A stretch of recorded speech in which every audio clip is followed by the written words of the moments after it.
Hello friends, I am Kalpana Patidar. Welcome to knowledge Bharti. तो friends, इसमें हम पेडोलॉजी या बाल विकास शिक्षा शास्त्र के स्पेशल एमसीक्यू सीरीज जो संविदा शिक्षक वर्ग 3 के लिए स्टार्ट की है। संविदा शिक्षक वर्ग 3 के बाल विकास शिक्षा शास्त्र और पेडोलॉजी विशेष सब्जेक्ट है, जिसमें पेडोलॉजी हर सब्जेक्ट के साथ आएगी और बाल विकास शिक्षा शास्त्र जो समझ आधारित क्वेश्चन है, समझ आधारित ही क्वेश्चन एग्जाम में भी आते हैं। तो फ्रेंड्स, हम ऐसे ही क्वेश्चन सॉल्व करेंगे जो समझ आधारित है। और अभी तक वर्ग 1 और वर्ग 2 के एग्जाम में जिस टाइप से क्वेश्चन आए थे, उस टाइप से ही हम क्वेश्चन सॉल्व करेंगे। जो क्वेश्चन अभी तक टेट एग्जाम या सीटेट एग्जाम में आ चुके हैं, वही क्वेश्चन, इंपोर्टेंट क्वेश्चन हम सॉल्व करेंगे। पेडागोजी या बाल विकास शिक्षा शास्त्र, इसके एमसीक्यू बहुत ही इंपॉर्टेंट हैं, जो आपके लिए एग्जाम के लिए, संविदा शिक्षक वर्ग 3 के एग्जाम के लिए अच्छे हैं और इम्पोर्टेंट हैं। तो फ्रेंड्स, वीडियो आगे देखने से पहले लाइक, शेयर और सब्सक्राइब करना ना भूलें। इस वीडियो में हम पिछड़े बालक की क्या-क्या विशेषताएं होती है या पिछड़े बालकों को किस हिसाब से शिक्षा दी जानी चाहिए, पिछड़े बालक की विशेषताएं कैसी होती है और पिछड़े बालकों को शिक्षकों ने कैसे पहचानना चाहिए। जैसे कि ऐसे बालक होते हैं जो कक्षा कार्य व गृह कार्य में समुचित ढंग से करने में असमर्थ होते हैं। जैसे शिक्षक ऐसे बालकों को पहचाने जो कक्षा कार्य करने में या जो गृह कार्य देते हैं, उसे सही ढंग से नहीं करके लाते हैं, उन्हें करने में असमर्थ रहते हैं या वो कर ही नहीं पाते हैं। ऐसे बालक पिछड़े बालक होते हैं। तो शिक्षकों को पिछड़े बालकों की पहचान जरूरी है कि पिछड़े बालकों की पहचान कैसी करनी चाहिए और फिर उन्हें कैसी शिक्षा देनी चाहिए। क्वेश्चन नंबर 1 है, एक बालक जो यहाँ थोड़ी सी टाइपिंग मिस्टेक हो गई है। एक बालक जो अधिकांश विद्यालय देर से आता है, पूर्णतः सत्यभाषी बहाना बनाता है। वो एक सत्यभाषी बहाना बनाता है। के द्वारा प्रयुक्त रक्षा युक्ति कौन सी है? वह विद्यालय रोज मतलब डेली लेट ही आ रहा है, लेकिन वह सत्यभाषी बहाना बना रहा है। वो अपनी रक्षा के लिए उसे प्रस्तुत कर रहा है। तो बताइए, ऑप्शन ए है शोधन, ऑप्शन बी है आत्मीकरण, ऑप्शन सी है औचित्य स्थापना और ऑप्शन डी है क्षतिपूर्ति। तो एक बालक है जो अधिकांश विद्यालय देर से आता है, पूर्णतः वह सत्यभाषी बहाना प्रस्तुत करता है शिक्षक के सामने। तो उसके द्वारा जो प्रयुक्त रक्षा युक्ति है, जो खुद को बचाने के लिए वो बहाना बना रहा है, वह क्या है? शोधन है या आत्मीकरण है या औचित्य स्थापना है या क्षतिपूर्ति है। तो बताइए इसका आंसर क्या होगा? पिछड़े बालकों की जो विशेषताएं रहती है, जैसे कि ऐसे बालक जिनमें जीवन के प्रति निराशा ही रहती हो या मानसिक रूप से अस्वस्थ रहते हैं, ऐसे बालकों की विद्यालयी शैक्षिक उपलब्धि तथा परीक्षा उपलब्धि उनकी बुद्धि की तुलना में प्रायः कम होती है। कुसमायोजित व्यवहार करते हैं। जो पिछड़े बालक रहते हैं, वह सबके साथ समायोजन नहीं कर पाते हैं, वह कुसमायोजित व्यवहार करते हैं। विद्यालय के सामान्य पाठ्यक्रम तथा शिक्षण विधियों से लाभ उठाने में विफल रहते हैं। वह पाठ्यक्रम और जो भी शिक्षण विधियां रहती है, उन्हें वो नहीं समझ पाते हैं। समाज विरोधी कार्यों को करने की प्रवृत्ति रखते हैं। जो भी समाज में गलत कार्य होते हैं, वह करने की प्रवृत्ति रखते हैं, जो पिछड़े बालक होते हैं। पिछड़े बालक की बुद्धि लब्धि जो 80 या 89 के बीच में होती है। और जो पिछड़े बालकों की शिक्षा है, उन्हें किस तरह से शिक्षा दी जानी चाहिए, शिक्षकों ने पिछड़े बालकों की पहचान के हमने जो विशेषताएं जानी है, लेकिन अब पिछड़े बालकों को शिक्षा किस तरह से दी जानी चाहिए, वो हम जानेंगे। जैसे पिछड़े बालकों की शिक्षा के लिए क्या-क्या इम्पोर्टेंट है कि उन्हें अच्छे शिक्षकों की नियुक्ति की जाए और विशिष्ट विद्यालयों की स्थापना हो। जो पिछड़े बालक हैं, उनके लिए विशिष्ट विद्यालय की स्थापना हो और विशिष्ट कक्षाओं की स्थापना हो। अध्ययन के लिए अलग से विषय रखे जो अभिप्रेरित करे। शिक्षक उन्हें पिछड़े बालकों को अभिप्रेरित करे। शिक्षक विशेष पाठ्यक्रम का निर्माण करे या विशेष शिक्षण विधियों का प्रयोग करे। यदि पिछड़े बालकों को समझाने के लिए कुछ विशेष शिक्षण विधियों का प्रयोग शिक्षक करता है, तो हो सकता है कि वो सही रूप से उसे समझ सके या प्रस्तुत कर सके। जैसे वो सामान्य बच्चों के जैसा व्यवहार भी नहीं करते हैं, तो उनके लिए अलग ही शिक्षण विधियों का प्रयोग करना चाहिए। सरल शिक्षण विधियां युक्त करे या प्रयुक्त करे, क्योंकि सरल शिक्षण विधियां होगी तो वो भी कर पाएंगे। और छोटे समूह में शिक्षा दे, थोड़े-थोड़े बच्चों को साथ में बिठाकर पढ़ाए। तो ये पिछड़े बालकों की शिक्षा किस तरह से दी जानी चाहिए, उसके बारे में हमने जाना। अब बताइए कि एक बालक जो अधिकांश विद्यालय देर से आता है, पूर्णतः सत्यभाषी बहाना प्रस्तुत करता है, तो उसके द्वारा प्रयुक्त रक्षा युक्ति कौन सी है? तो इसका आंसर होगा ऑप्शन नंबर सी, औचित्य स्थापना। क्वेश्चन नंबर 2 है, निम्नलिखित में से कौन सी सृजनशील बालक की पहचान नहीं है? यहाँ नहीं पूछा गया है कि निम्न में से कौन सा है जो सृजनशील बालक की पहचान नहीं है। ऑप्शन ए है विचारों में मौलिकता, ऑप्शन बी है स्वायत्तता, ऑप्शन सी है संवेदनशीलता और ऑप्शन डी है दूसरों के विचारों की अस्वीकार्यता। तो बताइए कि एक सृजनशील बालक या बुद्धिमान बालक जो सभी क्षेत्र में अपसारी चिंतन करता है, उस बालक की पहचान क्या नहीं है? तो विचारों में मौलिकता, यह तो सही है क्योंकि सृजनशील बालक के विचारों में मौलिकता रहती है। स्वायत्तता, वो खुद कार्य करता है, स्वयं पर भरोसा करता है, स्वयं ही सारे कार्य करेगा और वह हमेशा संघर्ष करता रहता है। ऑप्शन सी है संवेदनशीलता, ऑप्शन सी संवेदनशीलता और ऑप्शन डी है दूसरों के विचारों की अस्वीकार्यता। तो वो दूसरों के विचारों को अस्वीकार भी नहीं करता है, वो सबको साथ में लेकर चलता है, समायोजन करना भी जानता है। तो ऑप्शन सी संवेदनशीलता सृजनशील बालक की पहचान नहीं है। तो हमारा आंसर होगा option number C. Question number 3 है वे माता पिता जो बच्चों को दंडित करने में विश्वास करते हैं, फिल इन द ब्लैंक्स दिया गया है, वह क्या दर्शाता है? ऐसे माता पिता जो बच्चों को दंडित करने में विश्वास करते हैं, उसे आप किस रूप में परिभाषित करेंगे?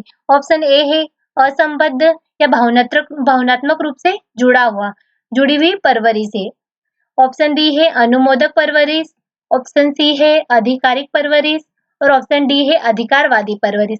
तो बताइए इसका आंसर क्या होगा? ऐसे माता पिता जो अपने बच्चों को दंडित करने में विश्वास करते हैं कि हम इन्हें दंड देंगे तो यह सीख जाएंगे। तो बताइए उनके लिए कौन सा वर्ड सही होगा? ऑप्शन ए है असंबद्ध, ऑप्शन बी है अनुमोदक परवरिश, ऑप्शन सी है आधिकारिक परवरिश और ऑप्शन डी है अधिकारवादी परवरिश। तो आपको क्वेश्चन पढ़ने के बाद ही पता चल गया होगा कि इसका आंसर क्या होगा, क्योंकि ऐसे माता पिता जो बच्चों को दंडित करने में विश्वास करते हैं तो वो एक तरह से उन पर अधिकार जताते हैं। तो इसका आंसर होगा ऑप्शन नंबर डी अधिकारवादी परवरिश। क्वेश्चन नंबर 4 है समस्या समाधान विधि में दूसरा चरण कौन सा होता है? जो समस्या समाधान विधि होती है उसका दूसरा चरण कौन सा होता है वो बताना है। ऑप्शन ए है परिकल्पनाओं का निरूपण, ऑप्शन बी है परिकल्पना का परीक्षण, ऑप्शन सी है समस्या का अभिज्ञान और परिभाषा और ऑप्शन डी है निष्कर्ष। तो बताइए समस्या समाधान विधि के बारे में आप लोगों ने पढ़ा होगा, तो बताइए इसका आंसर क्या होगा? समस्या समाधान विधि में दूसरा चरण कौन सा होता है?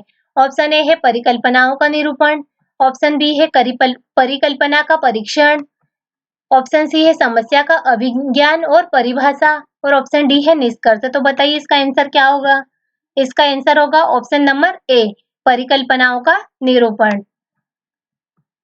क्वेश्चन नंबर 5 है निम्नलिखित में से कौन सी विशेषता वंचित बालक की नहीं है?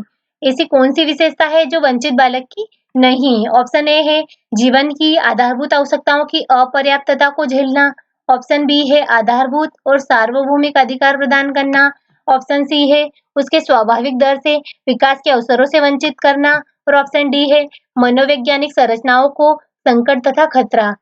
तो बताइए इसका आंसर क्या होगा? क्वेश्चन नंबर 5 है निम्नलिखित में से कौन सी विशेषता वंचित बालक की नहीं है या नहीं पूछा गया है? तो बताइए इसका आंसर क्या होगा? ऑप्शन ए है जीवन की आधारभूत आवश्यकताओं की अपर्याप्तता को झेलना। क्या वंचित बालक जीवन की आधारभूत आवश्यकताओं की अपर्याप्तता को झेलता है? ऑप्शन बी है क्या वंचित बालक आधारभूत और सार्वभौमिक अधिकार प्रदान करता है? ऑप्शन सी है उसकी स्वाभाविक दर से विकास के अवसरों से वंचित रखना है, ऑप्शन डी है मनोवैज्ञानिक संरचनाओं को संकट तथा खतरा है। इनमें से कौन सी वंचित बालक की विशेषता नहीं है? इसका आंसर होगा ऑप्शन नंबर बी। जो वंचित बालक की विशेषता नहीं है वो है आधारभूत और सार्वभौमिक अधिकार प्रदान करना। तो ऑप्शन बी हमारा आंसर होगा।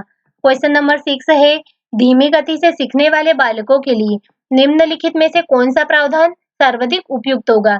जो धीमी गति से सीखने वाले बालक हैं उनके लिए कौन सा प्रावधान सर्वाधिक उपयुक्त होगा? ऑप्शन ए है संवर्धन, ऑप्शन बी है गतिवर्धन, ऑप्शन सी है संगत और ऑप्शन डी है निम्न उपलब्धि वाले। तो बताइए इसका आंसर क्या होगा? जो धीमी गति से सीखने वाले बालक हैं उनके लिए कौन सा प्रावधान सर्वाधिक उपयुक्त है? ऑप्शन ए है संवर्धन, ऑप्शन बी है गतिवर्धन, ऑप्शन सी है संगत और ऑप्शन डी है निम्न उपलब्धि वाले। जो धीमी गति से सीखने वाले बालक है वो निम्न उपलब्धि वाले बालक होंगे, क्योंकि जो निम्न उपलब्धि वाले जो बालक हैं वह सामान्य बालक जैसे स्पीड से नहीं सीख सकते, उनकी निम्न उपलब्धि रहती है। तो ऑप्शन डी ही हमारा आंसर होगा।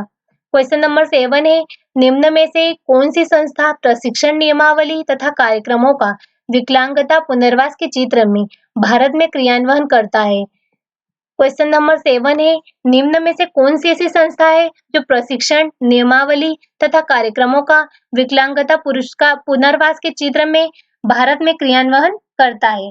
जो विकलांगता पुनर्वास के क्षेत्र में, यहाँ क्षेत्र लिखा गया है, थोड़ी सी टाइपिंग मिस्टेक हो गई है, भारत में क्रियान्वयन करता है। तो जो विकलांगता पुनर्वास है उसके क्षेत्र में भारत में कौन सा परिषद या क्रियान्वयन भारत में करता है? तो ऑप्शन ए है राष्ट्रीय अध्यापक शिक्षा परिषद। क्या राष्ट्रीय अध्यापक शिक्षा परिषद है वो विकलांगता पुनर्वास के क्षेत्र में कार्य करती है? ऑप्शन बी है राष्ट्रीय शैक्षिक योजना एवं प्रशासन विश्वविद्यालय। ऑप्शन सी है राष्ट्रीय शैक्षिक अनुसंधान एवं प्रशिक्षण परिषद। और ऑप्शन डी है भारत पुनर्वास परिषद। तो बताइए इसका आंसर क्या होगा? जो विकलांगता पुनर्वास के क्षेत्र में भारत में इसमें से कौन सी परिषद क्रियान्वयन करती है? निम्न में से कौन सी ऐसी संस्था है जो प्रशिक्षण, नियमावली तथा कार्यक्रमों का विकलांगता पुनर्वास के क्षेत्र में भारत में क्रियान्वयन करता है? तो ऑप्शन ए है राष्ट्रीय अध्यापक शिक्षा परिषद।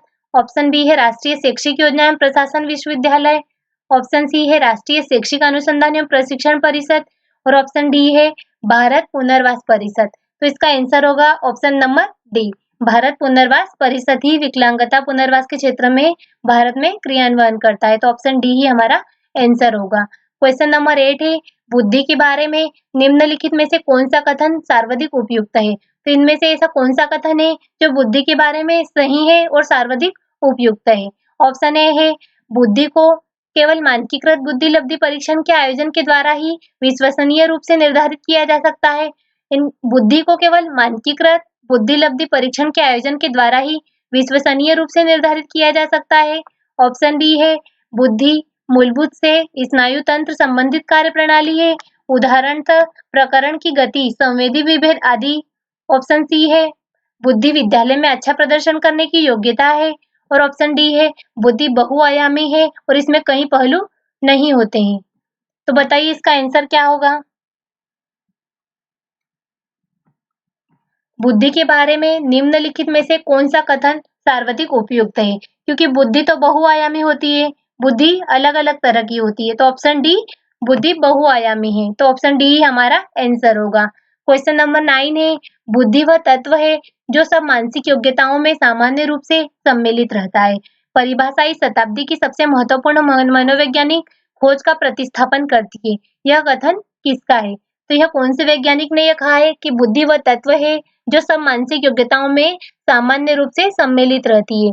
तो बताइए इसका आंसर क्या आ गया? ऑप्शन ए कॉलसेनिक, ऑप्शन बी है रायबरन, ऑप्शन सी है रेक्स व नाइट, ऑप्शन डी है कॉल्विन। तो बताइए इसका आंसर क्या होगा? यहाँ थोड़ी सी टाइपिंग मिस्टेक हो गई है, रायबर्न है। रायबर्न एक वैज्ञानिक का नाम है। तो बताइए इसका आंसर क्या होगा? इसका आंसर होगा ऑप्शन नंबर सी, रेक्स व नाइट ने कहा है कि बुद्धि वह तत्व है जो सब मानसिक योग्यताओं में सामान्य रूप से सम्मिलित रहता है। यह बुद्धि की परिभाषा रेक्स व नाइट ने दी है। क्वेश्चन नंबर 10 है, कौन सा कथन दिवा स्वप्न के संदर्भ में सही नहीं है? जो दिवा स्वप्न है उसके संदर्भ में कौन सा कथन सही नहीं है? ऑप्शन ए है दिवा स्वप्न अपने सामान्य रूप में किशोरों के लिए लाभदायक है। ऑप्शन बी है यह कहानियां और कविताएं लिखने में मदद करते हैं। ऑप्शन सी है यह कभी-कभी रचनात्मक कार्य में परिणित हो जाते हैं। ऑप्शन डी है यह कभी भी हानिकारक नहीं होते हैं। तो इनमें से कौन सा कथन गलत है? तो यह कभी भी हानिकारक नहीं होते हैं, यह कथन गलत है क्योंकि दिवा स्वप्न है वो हमेशा हानिकारक ही होते हैं। और ऑप्शन डी में दिया गया है कि यह कभी भी हानिकारक नहीं होते हैं। तो हमारा आंसर होगा ऑप्शन नंबर डी। तो फ्रेंड्स वीडियो कैसा लगा ये कमेंट करके जरूर बताएं। और आपने पहले वाले वीडियो नहीं देखे हो तो प्लेलिस्ट में जाकर पहले वाले वीडियो जरूर देखें। और यह वीडियो भी आप अपने फ्रेंड्स में शेयर करें जिससे उनको भी पता चले जो हम पेडोलॉजी या बाल विकास शिक्षा शास्त्र के इम्पोर्टेंट क्वेश्चन सॉल्व कर रहे हैं। आप अपने सभी फ्रेंड्स में शेयर करें और चैनल को लाइक शेयर और सब्सक्राइब करना ना भूलें। Thank you and keep visiting knowledge Bharti.